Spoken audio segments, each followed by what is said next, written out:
Well, there's an undercurrent to this story, and that is also the story of the flood, and that's the fact that, you know, the city can become corrupt because people don't engage in heroic endeavor, or perhaps because they engage in precisely the opposite of that, which is outright destructive behavior. And this is also something that's worth considering too, because if you consider your own manner of being, you know, you can say things to people like tell the truth and be good, and those are cliches, obviously, and so they lack power because they're cliches. But you can take them apart and utilize them in a manner that stops being a cliche, and you do that by being more humble about them, I would say, because maybe you can't tell the truth because you don't know what the truth is. But one thing you can do is you can stop saying things that you know to be untrue. And you might say, well, how do I know that they're untrue? And the answer to that is, well, you need a whole philosophy of truth, the elaboration of an entire philosophy of truth to answer that question. And so we're not going to bother answering that question because in some sense at the moment it's beside the point. That isn't the issue. The issue is there are times in your life where you know that the thing that you're saying is not true. It's a deception, it's a lie of some sort, and you're using it to manipulate yourself or another person or the world. And you're also possessed, fully possessed of the idea that you can get away with it. And there's a satanic arrogance about that. In fact, that is the archetypal arrogance that's portrayed in the mythological character of Satan, because Satan is precisely the archetype of the element of the mind that believes that it can twist and bend the structure of reality without paying the price for that. And you can't imagine anything that's more arrogant than that, because really, do you really think that you can twist the structure of a reality and that that's going to work out for you without it snapping back? It's so obvious that that can't work that everyone knows it. But anyways, back to the initial point, is that you know by the rules of the game that you yourself are playing that some of the times you're violating the rules of the game that you're playing. And the first issue with regards to, say, stating the truth or behaving in a responsible manner would be merely stop cheating at whatever game it is that you've chosen to play. That's a good start, and that'll straighten out your life. It'll start to straighten out your life. And so, well, the flood, how does the flood tie into this? Well, you know, we live in a corrupt structure. We're corrupt as individuals. We live in a corrupt structure, and part of that corruption is just happenstance. It's the way things fall apart. But the other part of it is that not only are we not aiming up, we're actually aiming down. And the flood story is a warning, and it's a very clear warning. And the warning is, if you aim down enough, and then if enough of you aim down at the same time, everything will degenerate into something that's indistinguishable from the chaos from which things emerged at the beginning of time. It's something like that, because the cosmos that's presented in mythological representations is chaos versus order, right? The order is on top, you might say, and the chaos is always underneath. And the chaos can break through, or the order can crumble, and you can fall into the chaos, and that chaos is intermingled potential. And the way that you destroy the order and let the chaos rise back up, which is exactly how it's portrayed in the flood story, is by inhabiting the corpse of your father. That's one mythological motif, and feeding on the remains, and with no gratitude and no attempt to replenish what it is that you're taking from.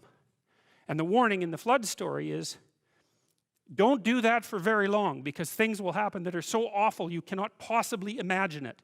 And that'll happen to you personally, and it'll happen to your family, and it'll happen to your community, and it's happened to people over and over throughout history. And it's quite interesting, you know, it's very soon after the story of Cain and Abel when you see evil enter the world in the story of Adam and Eve, along with self-consciousness. And evil there is the ability, that's the knowledge of good and evil, that's the ability to hurt other people self-consciously, to know what you're doing.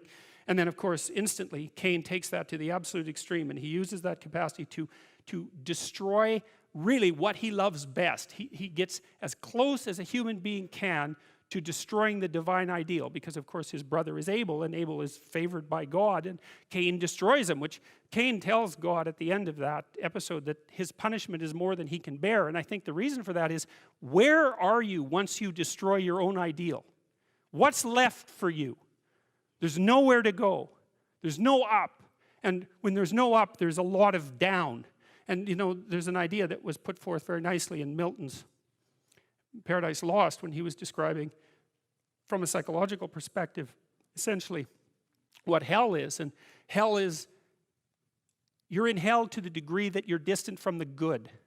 That might be a good way of thinking about it. And if you destroy your own ideal, which you do with jealousy and resentment and the desire to pull down people who you would like to be, let's say, then you end up in a situation that's indistinguishable from hell. And the way the story, the biblical story unfolds is, well, it's Cain, and then it's the flood. And so Cain adopts this mode of being that's antithetical to being itself, at least to positive being itself. He does it voluntarily. He does it knowing full well what he's doing. And the net consequence of this, that as it ripples through the entire social structure, is that God stands back and says, this whole thing has got so bad, the only thing we can do is wipe it to the ground.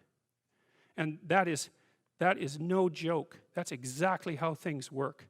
And one of the things that's extraordinarily terrifying about that sequence of stories, and I believe this to be true, I think I realized this independently of any of the analysis that I was doing of mythological stories, because I looked at what happened in places like the Soviet Union and Maoist China and in Nazi Germany, and the most penetrating observers of those societies, the people who were most interested in how it was that those absolute catastrophes came about, all said the same thing.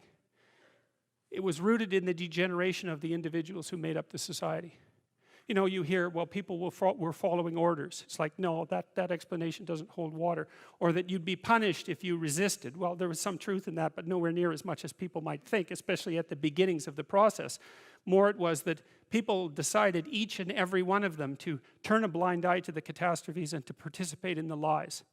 And that warped the entire societies, and they went as, you know, they veered their way downward to something as closely approximating hell as you could hope to manage, especially in places like Nazi Germany and, well, in all three of those places, in Maoist China and in the Soviet Union. And so the thing that's so frightening about, one of the things that's so frightening about the stories in Genesis is they say something very clear, which is that your moral degeneration contributes in no small way to the degeneration of the entire cosmos. And you say, well, I would like my life to be meaningful. People say that. Really, would you? Really? You really would like your life to be meaningful? You think maybe people would trade a little nihilism to not have to face that particular realization, and I think people do that all the time. It's a terrible weight to realize, but we are networked together. That's the price of, or let's say, that's the vulnerability that's associated with our intense capacity to communicate. And it is certainly possible that the ripples of our individual actions have consequences that are far beyond the limits of our immediate consciousness. And I also think people know that too. They know that in the way that people know things when they don't want to know them, which means they know them embodied, they can feel them, they can sense them, they have an emotional response to them, but there's no damn way they're going to let them become articulate because they don't want to know. And when you're feeling guilty and ashamed about the things you've done or not done, and I know that can get out of hand as well, it's often because there is a crooked little part of you that's aiming at the worst possible outcome.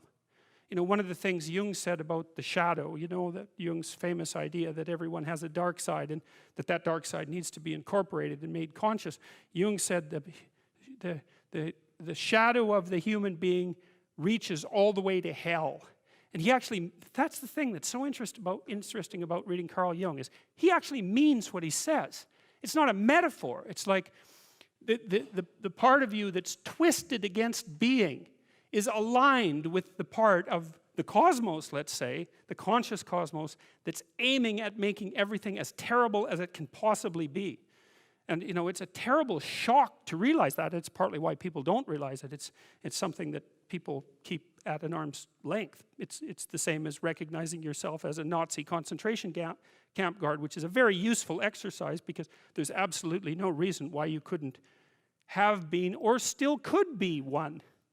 So, and if you think otherwise, then all the more reason for assuming that you would be unable to resist the temptation if it was in fact offered to you. And if you don't think it's a temptation, then then there's so much that you don't know about human beings that you're not even in the game, because if it wasn't a temptation, then people bloody well wouldn't have done it, and plenty of people did it, and it's no wonder. So things get serious in Genesis very, very rapidly, and the depth of the seriousness is ultimate, archetypal. That's it. It gets as serious as it can get.